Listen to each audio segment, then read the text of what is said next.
창세기 15장 13절에서 하나님은 아브라함에게 이렇게 약속해 주셨죠. 여호와께서 아브라함에게 이르시되 너는 반드시 알라. 내 자손이 이방에서 객이 되어 그들을 섬기겠고 그들은 400년 동안 내 자손을 괴롭히리니 14절에 그들이 섬기는 나라를 내가 징벌할지며 그 후에 내 자손이 큰 재물을 이끌고 나오리라 라고 아브라함에게 약속해 주셨습니다. 하나님의 언약대로 400년 동안 이방에 객이 된 이스라엘 백성들은 이곳에서 애굽 사람들을 섬기게 되었고 요셉을 알지 못하는 새로운 바로가 세워지자 핍박과 학대를 받게 되었습니다. 어른들은 새로운 도시를 건설하는데 노력으로 시달려야 했고 갓난 아기들은 죽임을 당하거나 나일강에 던져져야 했습니다. 그러나 하나님의 약속의 시간은 어느새 채워지고 있었습니다. 이제 애굽을 향한 하나님의 징벌은 가까워지고 있었고 이스라엘 자손은 큰 재물을 이끌고 약속의 땅으로 들어가야 할 시간이 점점 다가오고 있었던 것입니다. 그러던 중 하나님의 구속사를 펼쳐가시기 위해 한 아기를 태어나게 하셨습니다. 그 아이의 이름은 물에서 건진 아이 모세였습니다. 오늘은 이 모세의 태어남과 유년 시절의 이야기를 오늘 본문 말씀을 통해 살펴보면서 이 말씀 속에 담겨진 구속사적 의미가 무엇인지 여러분들과 함께 찾아보면서 은혜를 나누어 보고자 합니다.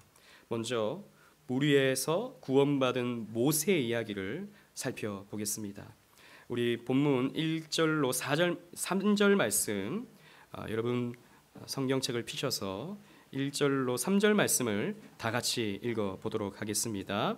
시작. 레위 가족 중 한 사람이 가서 레위 여자에게 장가들어 그 여자가 임신하여 아들을 낳으니 그가 잘생긴 것을 보고 3달 동안 그를 숨겼으나 더 숨길 수 없게 되매 그를 위하여 갈대 상자를 가져다가 역청과 나무진을 칠하고 아기를 거기 담아 나일 강가 갈대 사이에 두고 아멘. 바로의 무서운 유아 살해 정책이 맹위를 떨치고 있었을 때 레위 후손 중에 한 아기가 태어났다라고 기록하고 있습니다. 안타깝게도 그 아기는 아들이었습니다. 딸이면 생명을 부지할 수 있었을 텐데 아들이었습니다. 바로는 여자 아이면 살려두고 남자 아이면 나일강에 던져버리라고 했는데요. 이 부모는 아이를 던질 수가 없었습니다. 오늘 본문을 보면 그 아이가 너무나도 잘생겼기 때문에 라고 기록하고 있습니다. 아이가 너무 이쁘면 버리기가 힘들겠죠. 근데 사실 자기 자식이 안 이쁜 부모가 어디 있겠습니까? 다 이쁘죠. 사실 이것은 그냥 외모적으로 어떤 모성애적인 마음으로 아이를 이쁘게 봤다라고 하는 말씀은 아닙니다. 사도행전 7장 20절 말씀을 보면요, 이런 말씀이 있습니다. 그때 모세가 낳는데 하나님 보시기에 아름다운지라. 즉 모세는요, 하나님 보시기에 아름다운 아기였습니다. 그 하나님의 마음을 모세의 어머니, 모세의 부모가 가졌던 것이죠. 왜? 이 아기는 하나님의 일을 위해 쓰임받아야 할 아기였기 때문에 특별히 그 부모에게 그 아기를 더 잘생기게, 더 이쁘게 보이도록 하셨다라는 것이죠. 그래서 이 아기를 나일강에 던지지 아니하고 3달을 숨겼습니다. 그러나 아이를 숨기는 것은 여간 어려운 일이 아니었죠. 때마다 보채거나 우는 이 아기를 숨기는 것은 한계가 있었습니다. 아이가 우는 소리가 들리면 이 애굽의 병사들이 찾아와서 아이를 뒤지는데 그 부모의 마음은 얼마나 졸였겠습니까? 그러니 이 아이를 더 이상 어찌할 수 없어 이 아이를 하나님께 맡기게 됩니다. 그래서 갈대 상자를 만들어서 역청과 나무진을 바르고 그 상자에 아이를 누이고 나일강가 갈대 사이에 이 아이를 두게 된 것이죠. 모세는 갈대 상자에 누인 채 출렁거리는 나일강가 위에 떠 있었습니다. 여러분, 이 장면을 잘 기억해 보십시오. 나무 상자 안에 있는 모세, 그리고 그 강가 위에 출렁거리고 있는 상태에서 보존되고 있는 이 아이. 이 장면은 우리가 꼭 기억해야 되는데요. 왜냐하면 이 장면이 성경 곳곳에서 여러 장면으로서 오버랩되기 때문입니다. 병행되기 때문입니다. 여러분, 상자에 해당하는 히브리 단어는요, 테바라는 말입니다. 테바. 이 갈대 상자 할 때 이 상자에 해당하는 히브리 단어가 테바입니다. 이것은 직육면체의 상자를 의미하는 단어입니다. 그런데 이 단어가 성경 안에서 딱 한 번 다른 곳에서 사용되는데요. 창세기에 쓰여져 있습니다. 무엇일까요? 그것은 바로 방주입니다.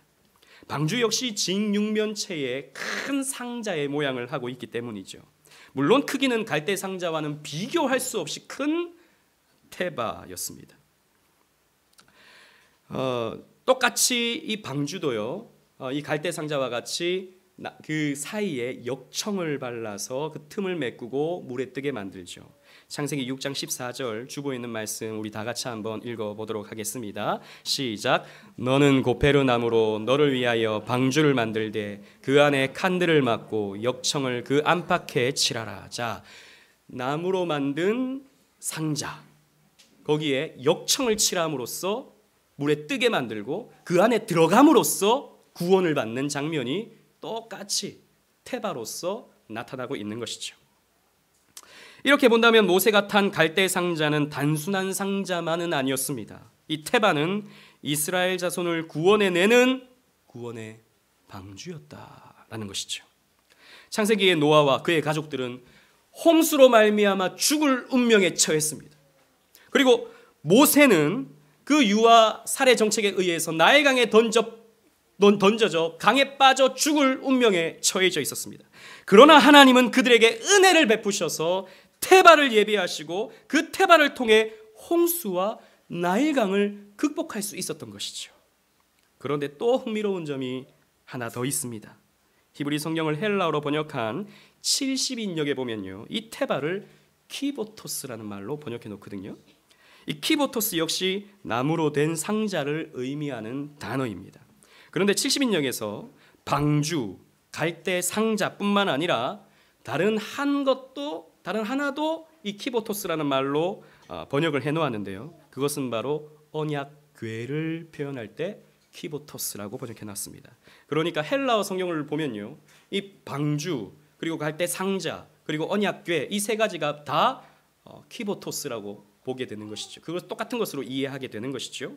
예수님 당시 사람들 그리고 또 사도 시대의 사람들은 다 이 70인역으로 성경을 보지 않았습니까? 그러니까 그 사람들이 이 구약 성경을 읽고 신약 성경을 읽으면 다 이렇게 연결이 되게 되어 있는 것입니다.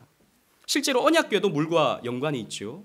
이스라엘 백성들이 광야를 지나 가나안 땅으로 들어가게 될 때 요단강을 건너게 됩니다. 이 요단강을 건너게 될 때에도 언약궤를 메고 물에 다리를 넣었을 때 요단강이 마르게 되는 역사를 보게 되죠. 그 강을 건너게 되는 것입니다. 성경에서 물 그리고 강 그리고 바다는요, 항상 그런 것은 아닙니다만 많은 부분에서 무엇을 상징하냐 하면 죽음과 저주와 심판을 상징합니다. 유대인들의 세계관은 하늘과 하늘 아래의 땅 그리고 땅 아래에 물로 삼중적 세계관을 가지고 있습니다. 그래서 우리가 아까 읽었던 십계명에도 하늘에 있는 것이나 땅에 있는 것이나 땅 아래 물속에 있는 것에 어떤 형상도 만들지 말며 그랬죠. 그러니까 이 땅에 있는 모든, 이 세상에 있는 모든 것들, 영계나 이 자연계나 저 악한 곳에 있는 모든 것들의 형상을 만들지 말라라고 하는 말씀으로써 하늘과 땅과 바다가 나오고 있는 것입니다. 그래서 이스라엘 사람들은요, 이 유대 사람들은요, 하늘은 하나님이 계신 곳 그리고 천사들이 있는 곳으로 이해했습니다. 땅은 인간과 짐승들이 사는 곳으로 이해했죠. 땅 및 바다는 그럼 누가 사느냐? 사탄과 마귀가 사는 곳으로 이해했습니다. 이사야 27장 1절 말씀 앞에 있는 자막을 보시면서 다 같이 읽어보겠습니다. 시작. 그날에 여호와께서 그의 견고하고 크고 강한 칼로 날랜 뱀 리워야단 곧 꼬불꼬불한 뱀 리워야단을 벌하시며 바다에 있는 용을 죽이시리라. 자, 바다에 뭐가 있습니까? 용이 있는 거예요. 이 용이 무엇입니까? 사탄 리워야단. 이게 바닷속에 있다, 바닷속에서 산다라고 이 히브리인들은 생각을 했던 것입니다. 그래서 여러분, 예수님께서 귀신, 군대 귀신을 돼지떼에 놓고 어디로 다 몰아버리십니까? 바다에 몰아버리시죠. 원래 있어야 할 곳으로 몰아버리시는 것입니다. 이 테바라는 것은 언약 백성을 품에 안고 저주와 죽음과 심판의 바다, 강을 극복하는 상징적 도구로서 성경에서 일관적으로 사용되고 있는 것이죠. 그런데 이 신약 성경은요, 이 테바가 의미하는 바를 뚜렷하게 계시하는 것을 우리는 또 볼 수 있습니다. 즉 심판과 저주와 죽음을 극복하는 테바의 궁극적 실체를 우리에게 신약 성경은 보여주고 있죠. 사복음서마다 일관되게 이 장면을 다 담아 놓았는데요, 바로 예수님께서 물 위를 걸으시는 장면입니다. 우리 요한복음 6장 17절 21절 말씀 다 같이 한번 읽어보도록 하겠습니다. 앞에 있는 자막을 보시면서 읽어보겠습니다. 시작. 배를 타고 바다를 건너 가버나움으로 가는데 이미 어두웠고 예수는 아직 그들에게 오시지 아니하셨더니 큰 바람이 불어 파도가 일어나더라. 제자들이 노를 저어 10여리쯤 가다가 예수께서 바다 위로 걸어 배에 가까이 오심을 보고 두려워하거늘 이르시되 내니 두려워하지 말라 하신대 이에 기뻐서 배로 영접하니 배는 곧 그들이 가려던 땅에 이르렀더라. 아멘. 제자들이 바다를 건너고 있습니다. 그런데 그 바다는 광풍이 이는 바다였습니다. 다른 복음서에 보면 배가 뒤집힐 지경에 이르게 되었어요. 그 저주의 바다, 심판의 바다, 죽음의 바다에 빠질 위기에 처하게 된 것입니다. 그런데 그때 예수님께서 물 위를 둥둥 떠다니십니다. 여러분, 그래서 제자들은 이것을 보고 깜짝 놀랐죠. 유령이다. 아니, 이 깜깜한 밤에 사람 같은 존재가 막 걸어오는데 유령이다 라고 외칠 수밖에 없었죠. 그러나 유령이 아니었습니다. 예수님께서 이렇게 말씀하시죠. 내다, 내니 두려워 말라 라고 말씀하십니다. 여러분, 성경을 다 기억하고 있는, 성경을 달달 외우는 유대인들은요, 이 장면을 딱 보면요, 뭔가가 떠오르게 되어 있습니다. 물 위에 떠 있는 존재, 즉 방주, 상자, 언약궤, 그 실체가 바로 예수 그리스도다라는 것을 발견할 수 있게 되는 것이죠. 여러분, 그래서 예수님은 굳이 신비스럽게도 물 위를 걸어 오시는 것입니다. 그래서 너희들 빠질 것 같으냐? 이 바다에 너희들 빠질 것 같으냐? 내가 왔다. 테바인 내가 왔다. 내가 너희를 안고 저 소망의 항구로 데려가겠다 라고 말씀하시면서 그들을 품에 안으시고 안전한 땅으로, 무트로 가게 만들어 가시는 것이죠. 여러분, 이 장면이 이런 이유로 이 복음서에 담겨져 있었던 것입니다. 여러분, 모세가 갈대상자를 타고 나일강 위에 떠 있는 이 장면이 우리에게 무엇을 가르쳐 주시는지 우리는 조금 더 뚜렷이 알 수 있게 되지 않겠습니까? 모세는 이스라엘을 대표하는 인물입니다. 모세는 이스라엘을 대표하는 인물이죠. 그 이스라엘을 대표하는 모세가 테바, 즉 물 위를 떠다니시는 예수 그리스도를 통해 구원받게 된다는 것을 우리에게 상징적으로, 예표적으로 가르쳐 주고 있는 것입니다. 그래서 이렇게 구원받은 모세는 어떻게 자라게 되느냐? 히브리인의 젖을 먹고 자라게 됩니다. 우리 본문 4절로 6절 말씀을 다 같이 또 읽어보도록 하겠습니다. 4절로 6절입니다. 시작. 그의 누이가 어떻게 되는지를 알려고 멀리 섰더니 바로의 딸이 목욕하러 나일강으로 내려오고 시녀들은 나일강가를 거닐 때에 그가 갈대 사이에 상자를 보고 시녀를 보내어 가져다가 열고 그 아기를 보니 아기가 우는지라 그가 그를 불쌍히 여겨 이르되 이는 히브리 사람의 아기로다. 아멘. 모세의 누이 미리암은 그 갈대 상자가 어디로 가는지 지켜보았습니다. 걱정이 되어서 그랬겠죠. 그런데 그 갈대 상자 있는 곳으로 바로의 딸이 목욕을 하고자 내려왔습니다. 그 갈대 상자를 열어보니 히브리인 아기가 울고 있었죠. 하나님은 이 바로의 딸에게 이 아이를 불쌍히 여기는 마음을 주셨습니다. 그래서 그 아이를 사랑하도록 만들어 주셨죠. 그러자 미리암이 바로의 딸에게 접근을 합니다. 우리 계속해서 7절로 10절 말씀을 다 같이 또 읽어보는데요, 우리 한 절 한 절 교독하도록 하겠습니다. 그의 누이가 바로의 딸에게 이르되 내가 가서 당신을 위하여 히브리 여인 중에서 유모를 불러다가 이 아기에게 젖을 먹이게 하리이까. 바로의 딸이 그에게 이르되 가라 하매 그 소녀가 가서 그 아기의 어머니를 불러오니 바로의 딸이 그에게 이르되 이 아기를 데려다가 나를 위하여 젖을 먹이라. 내가 그 삭슬 주리라. 여인이 아기를 데려다가 젖을 먹이더니 그 아기가 자라매 바로의 딸에게로 데려가니 그가 그의 아들이 되니라. 그가 그의 이름을 모세라 하여 이르되 이는 내가 그를 물에서 건져내었음이라 하였더라. 아멘. 미리암은 아기가 히브리인이니 히브리 유모를 구해올까 하는 말을 슬쩍 건넸습니다. 사실 아기가 히브리인이라고 해서 히브리인의 젖을 먹을 필요는 없어요. 그죠? 애굽 사람의 젖을 먹어도 되고 또 우유를 먹어도 아기는 자랍니다. 그런데 바로의 딸은 이 아이의 말에 설득이 되어버립니다. 하나님께서 그 마음을 주신 것이죠. 그래서 알지도 못하는 이 아이의 말에 그렇게 하라. 그 히브리 여인 한 명 데리고 와봐라. 라고 이렇게 허락하게 됩니다. 그 마음을 주신 것이죠.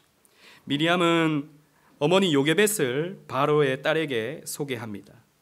그래서 모세는 놀랍게도 이 아이를 죽이려고 하는 그 바로의 집에서 그 모세가 자라게 하는데 그 히브리인 어머니의 품에서 자랄 수 있도록 하나님께서 만들어 주시는 것이죠. 지난주에 우리가 말씀을 들은 것처럼 하나님은 이 바로의 이 괴계를 비웃으시면서 아이러니하게 이 바로의 집 안에서 이스라엘의 지도자가 자라게 하시는 것입니다. 그런데 왜 이런 장면이 또 성경에 있겠습니까? 우리는 또 그것을 살펴봐야죠. 왜 하나님은 굳이 어머니 요게벳을 통해서 모세를 자라게 했는가? 히브리서 11장 23절은 이렇게 말씀을 전하고 있습니다. 우리 또 다 같이 주보를 보시고 읽어보도록 하겠습니다. 시작. 믿음으로 모세가 낳았을 때에 그 부모가 아름다운 아임을 보고 석 달 동안 숨겨 왕의 명령을 무서워하지 아니하였으며. 아멘. 아멘. 모세가 태어났는데 어떻게 태어났습니까? 믿음으로 낳았다. 즉 요게벳은요, 믿음으로 모세를 낳은 거예요. 즉 요게벳은 믿음의 여인이었습니다. 하나님을 믿는 여인이었고 하나님의 언약을 붙드는 여인이었고 기도하는 여인이었습니다. 그 여인의 품속에 모세를 잉태케 하셨고 모세로 하여금 나게 하신 것이죠. 그래서 믿음 안에서 자랄 수 있는 그 품을 허락해 주신 것입니다. 요게벳은 당연히 모세에게 믿음을 가르쳤을 것입니다. 너는 히브리인이야. 너는 애굽 사람이 아니야. 하나님이 이 세상을 창조하셨어. 저 태양신이 신이 아니야. 저 나일강의 신이 신이 아니야. 하나님이 유일하신 신이셔. 그리고 아브라함과 이삭과 야곱이 우리의 조상인데 하나님은 그들에게 이러한 언약을 주셨어 라고 하는 것을 가르쳐 줬을 것입니다. 언약의 기한이 점점 차오르자 언약 자손의 지도자를 이러한 방법으로 하나님은 자라게 하신 것이죠. 하나님의 언약 자손은 하나님의 언약을 배워야 하기 때문입니다. 본문이 우리에게 가르쳐 주는 것은 언약 자손은 다른 젖을 먹여서는 안 된다라는 것입니다. 하나님의 언약 자손은 애굽의 젖을 먹여서는 안 됩니다. 하나님의 자손은 태양신 라와 가일강의 신을 믿어서는 안 됩니다. 하나님의 언약 자손은 하나님을 믿어야 합니다. 하나님의 언약 자손은 하나님이 이 세상을 창조하셨고 인간을 만드셨으며 인간의 죄로 말미암아 죽음과 심판이 이르렀을 때 여인의 후손을 통하여 구원하신다는 이 복음을 들어야 했습니다. 아브라함과 이삭과 야곱과 그 후손으로 이어지는 언약 계보를 배워야 했던 것이죠. 그래서 지금 왜 우리가 애굽에 와 있는지, 400년이 지나면 우리에게 어떤 일이 일어나는지에 대해 배워야 하는 거예요. 가르치지 않으면, 배우지 않으면 애굽화됩니다. 배우지 않으면 모세는 애굽의 왕자가 될 뿐입니다. 세속화될 수밖에 없는 것이죠. 여러분, 우리가 살아가는 이 세상도 영적으로 본다면 애굽이죠. 우리를 공격하는 반기독, 반성경, 반교회적 이데올로기가 얼마나 이 시대를 쥐어 흔들고 있는지 모릅니다. 우리 아이들이 학교에서 배우는 진화론, 배금주의, 성공지상주의 무시무시하죠.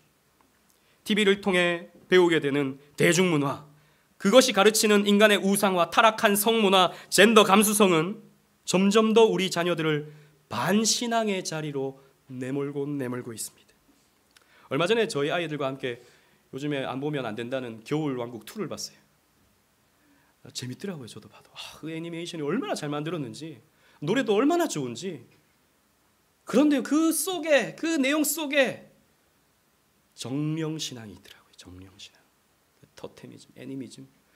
정령이 이 세계를 움직이고 그 정령들에게 우리가 잘 보여야지 안녕하고 행복하게 살아갈 수 있다라고 하는 메시지를 그 애니메이션이 담고 있는 거예요. 여러분, 사실 애니메이션들이 다 그런 내용이잖아요. 저는 예전에 깜짝 놀랐습니다. 아이들이 무슨 요괴 워치 같은 걸 막 손에 메고 다니면서 곳곳에 귀신들이 있다는 거죠. 곳곳에. 그래서 그걸로 삥 이렇게 하면은 여기는 무슨 귀신이 있는데 그 귀신은 좀 사고를 당해서 불쌍한 귀신이, 그 귀신을 위로해 줘야 돼. 그러면 여기 문제가 없어져. 이걸 어릴 때부터 하나의 문화로, 하나의 그냥 오락거리로 보고 생각하는 것이 익숙해지는 시대를 맞이하게 되는 것이죠. 여러분, 우리 학생들 PC방 가보면요, 게임들 하는 거 있잖아요. 게임들 하는 게 뭡니까? 대부분 무슨 칼 들고 나와가지고 무슨 막 이렇게 사람 찌르고. 그런데 어떤 걸 보니까 캐릭터 자체가 마귀예요. 그 마귀의 힘을 키워주는 거예요. 이것도 사고 저것도 사고 이 아이템 저 아이템 모으면서 마귀가 점점 더 강해지는 것이 오늘날 이 시대의 학생들이 하고 있는 게임의 모습들입니다. 여러분, 그냥 게임이니까 그냥 오락이니까 우리가 그렇게 넘어갈 수가 없어요. 어떻게 마귀의 힘을 키워줍니까? 어떻게 귀신의 힘을 키워주는 걸 우리가 할 수 있습니까? 물론 게임 자체가 다 나쁘다 이런 말을 하는 것은 아닙니다. 그러나 이 문화 속에 깊게 배어진 애국 문화, 깊게 배어진 이 세상적인 타락한 문화들 노출되어 있는 거예요. 우리 아이들이. 그러니까 우리가 좀 인식하지 않으면, 그런 것들을 가르치지 않으면 무방비적으로 아이들은 흡수할 수밖에 없는 것이죠. 그러기에 세상의 젖을 먹는 아이들에게 오늘날 바른 신앙을 갖게 한다는 것은 정말이지 불가능해 보입니다. 그래서 어른들의 책임이 너무 커요. 여러분, 우리가 뭘 하지 마라, 하라라는 말로 아이들을 가르치는 것은 한계가 있습니다. 물론 우리가 그런 식으로도 가르쳐야 되지만 한계가 있는 것이죠. 우리 부모님들부터요, 바른 신앙과 바른 자세로 아이들에게 경건을 가르칠 수 있어야 됩니다. 부모님이 기도하면 그 아이도 기도하는 거예요. 그 부모가 말씀을 읽으면 그 아이도 말씀을 읽는 겁니다. 맨날 TV 틀어놓고 하루 종일 TV 드라마 그 시리즈 연속 3편 그거 3-4시간 보고 있고, 맨날 스마트폰 들고 이런저런 이런 것만 보고 있으면 우리 아이들에게 무엇을 가르칠 수 있겠습니까? 우리 엄마도 하나님 믿는다고 하면서 스마트폰 3-4시간 들고 있던데 그 TV 3-4시간 틀어놓고 그것만 지켜보고 있으면서 그것 때문에 웃다가 울다가 하던데, 여러분, 그렇게 되는 것입니다. 최근에 어느 목사님의 설교를 들으면서 믿음이 깨어진 어느 청년의 이야기를 들은 적이 있었습니다. 믿음의 가문에서, 다 장로요, 집사요, 권사인 가문에서 그 부모와 친척들이 그 할아버지의 재산을 서로 차지하려고 치열하게 싸우고 나뉘어지는 것을 보면서 그 손주들이 저렇게 믿는 게 하나님 믿는 거라면 우리는 하나님 안 믿겠다라고 결심하면서 교회를 떠났다고 합니다. 예수 믿는 부모님의 삶에서 거룩함이 없는 것이죠. 교회는 다니는데 히브리인의 젖이 나오지 않는 것입니다. 교회는 다니는데 언약 백성으로서의 언약 말씀이 나오지 않는 거예요. 세상의 것들만 나오는 겁니다. 세상의 것들만. 1등 해라, 공부해라, 어디 가서 지지 마라, 어디 가서 손해보지 마라, 너한테 한 대 때리면 너는 2대를 때려줘라. 세상의 가르침들만 교회에서 난무하는 거예요.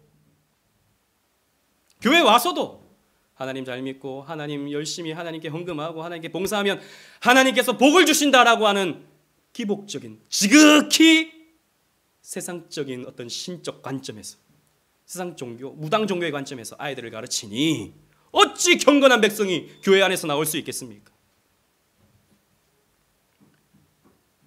세상보다 못한 부모님의 모습은 자녀들에게 조속거리가 될 뿐입니다. 김일성 여러분 아시죠? 김일성의 외할아버지는 딸의 이름을, 즉 김일성의 엄마의 이름을 강반석으로 지었습니다. 기독교 집안이에요. 반석 같은 믿음을 가지라고 그렇게 이름을 지었을 것입니다. 그러나 그런 어머니 밑에서, 그리고 그런 기독교 집안에서 자란 김일성의 자서전에는 교회에 관련된 기록이 딱 한 줄 기록되어 있어요. 김일성의 자서전입니다. 제가 읽어보겠습니다. 어머니는 일요일마다 나의 손을 붙들고 교회에 갔다. 목사의 설교는 길고 지루했다. 어머니는 계속 졸고 있었다. 이게 교회에 대한 김일성의 딱 한 줄의 표현입니다. 예배 때마다 졸고 있는 어머니의 모습을 통해 김일성은 무엇을 느꼈겠습니까? 입으로는 하나님을 사랑한다 말하고 주일이면 교회를 가라며 아이의 손을 붙들고 교회를 함께 가지만 정작 자신도 예배 때마다 지루해하고 졸고 있는 표리부동한 어머니의 모습을 보면서 김일성은 교회는 지루한 곳으로 여겼던 것이죠. 그러니 그의 마음에 하나님은 없고 유물론적 공산주의를 집어넣고 교회를 핍박하는, 교회를 죽이는 그런 삶을 살게 된 것이죠. 김일성의 어머니 강반석은 신앙의 이름을 가지고 있었지만 부모님으로부터 위대한 신앙 유산을 물려받았지만 정작 자신은 그 어떤 신앙의 영향력도 발휘하지 못하는 그저 졸고 있다는 말로 대변되는 무미건조한 신앙인이었던 것입니다. 여러분, 성경은 우리에게 이렇게 명령하고 있어요. 신명기 6장 4절로 7절 말씀입니다. 우리 다 같이 한번 읽어보겠습니다. 시작. 이스라엘아 들으라. 우리 하나님 여호와는 오직 유일한 여호와시니 너는 마음을 다하고 뜻을 다하고 힘을 다하여 내 하나님 여호와를 사랑하라. 오늘 내가 내게 명하는 이 말씀을 너는 마음에 새기고 내 자녀에게 부지런히 가르치며 집에 앉았을 때든지 길을 갈 때든지 누워 있을 때든지 일어날 때든지 이 말씀을 강론할 것이며. 아멘. 이스라엘아 들으라. 너희들은 새겨들어라. 쉐마 이스라엘. 오늘 내가 너희에게 명하는 이 말씀을 너는 마음에 새기고 내 자녀에게 가르쳐라. 어떻게 가르쳐라? 부지런히 가르쳐라. 집에 앉았을 때든지 길을 갈 때든지 누워 있을 때든지 일어날 때든지 항상 이 말씀을 가르쳐라. 그러면 아이가 이럴 것입니다. 그만 좀 하라고. 내가 알아서 할 거라고. 여러분, 아이들은 반드시 이렇게 말할 것입니다. 그래, 너도 다 컸으니, 너도 이제 생각이 있으니 네가 알아서 하여라 라고 말하면 아이들은 절대 알아서 하지 않습니다. 여러분, 우리는 죄에 기울어져 있는 죄인이에요. 우리는 죄를 향하여 끊임없이 달려드는 본질상 진노의 자녀란 말입니다. 우리는 가만히 두면 죄로 가지 하나님께로 가지 않습니다. 그래서 들들 볶는 거예요. 물론 지혜가 필요합니다. 무조건 막 융단폭격을 쏟아 놓아라 하는 말이 아닙니다. 지혜롭게 해야 됩니다. 그러나 이런 마음의 자세를 가지고 가르쳐야 됩니다. 예수님도 이렇게 말씀하셨죠. 내가 분부한 모든 것을 가르쳐 지키게 하라. 여러분, 그래서 가르쳐야 되는 것입니다. 여러분, 교회에서도, 교회 다니면서도 목사님 제가 알아서 할게요. 뭘 도대체 어떻게 알아서 하시렵니까? 알아서 한다는 그 마음이 여러분 정말 하나님을 위한 마음입니까? 나를 위한 마음은 아닙니까? 우리는 그래서 배워야 돼요. 가르침 속에 있어야 됩니다. 목회 안에서 여러분들은 양육을 받아야 돼요. 배워야 되는 것입니다. 신앙생활은 가르치는 것입니다. 그리고 배우는 것입니다. 사랑하는 오직 은혜교회 성도 여러분, 오늘 이야기를 정리하면 모세는 심판과 저주와 죽음을 태바를 통해 극복한 하나님의 사람입니다. 즉 우리 역시 예수 그리스도라는 방주, 교회라는 방주를 통해 심판과 저주와 죽음을 극복합니다. 한마디로 말해서 우리는 구원받았습니다. 예수로 말미암아 구원받았습니다. 그렇게 구원받은 모세는 애굽 사람의 젖이 아닌 히브리인의 젖을 먹고 자랐습니다. 우리 역시 세상의 가치관과 세계관이 아닌 구원받은 백성은 하나님 나라의 가치관과 하나님 나라의 세계관을 배우며 살아야 합니다. 따라서 여러분들도 배우셔야 합니다. 오늘 이 말씀은 자녀들에게만 해당되는 말이 아닙니다. 왜냐하면 저와 여러분들도 영적으로 자라고 있는 즉 성화의 과정 속에 있는 사람들이기 때문이죠. 적당히 교회만 왔다 갔다 해서는 안 됩니다, 여러분. 교회만 왔다 갔다 한다고 해서 구원받는 게 아니기 때문입니다. 일주일 내내 세상의 젖을 먹고 살아가는데, 일주일 내내 세상의 그 가치관 속에서 우리가 살아가는데, 그 세상 사람들과 경쟁하며 살아가는데, 도대체 일주일에 한 번 예배 드린 것으로 무슨 능력으로 세상 속에서 그리스도인같이 산단 말입니까? 불가능한 거예요. 물론 여러분 이 말씀 가지고 기억하면서 평소에 성경 읽고 기도하며 살아가면 교회 생활도 그렇게 가능할 수 있죠. 그러나 일주일에 딱 한 번 예배 드린 것으로 난 끝났어. 뭐가 끝났다는 말입니까? 뭐가 신앙생활을 한다는 말입니까? 온갖 애굽의 것을 누리고 살아가면서, 애굽의 것으로 젖어 있으면서, 여러분 착각입니다. 그래서 여러분 배우셔야 됩니다. 배우셔야 돼요. 배우지 않으면 여러분들의 영혼이 영양실조로 죽어갑니다. 베드로전서 2장 2절은 이렇게 우리에게 권면하고 있어요. 다 같이 한번 읽어보도록 하겠습니다. 시작. 갓난아기들 같이 순전하고 신령한 젖을 사모하라. 이는 그로 말미암아 너희로 구원에 이르도록 자라게 하려 함이라. 아멘. 구원받은 사람은, 한 번 구원받은 사람은 끝 아닙니다, 여러분. 그 구원을 우리는 이루어 가야 됩니다. 무엇으로? 순전하고 신령한 젖을 먹음으로. 여러분들의 영혼을 굶기지 마십시오. 여러분들의 영혼을 죽이지 마십시오. 나는 예수 믿으니까. 뭘 믿는다는 말입니까? 그 믿음이 도대체 뭡니까? 그 믿음을 설명할 수 없다면 여러분들은 믿는 게 아닙니다. 배워야 되는 것입니다. 교회는 가르쳐야 되고 여러분들은 배워야 되는 것입니다. 여러분들의 영혼을 하나님의 언약 말씀으로 먹이십시오. 그렇게 함으로 구원에 이르도록 자라가시는, 구원받은 사람으로서 삶을 살아가시는 저와 여러분들 되시기를 주님 이름으로 축원합니다. 아멘.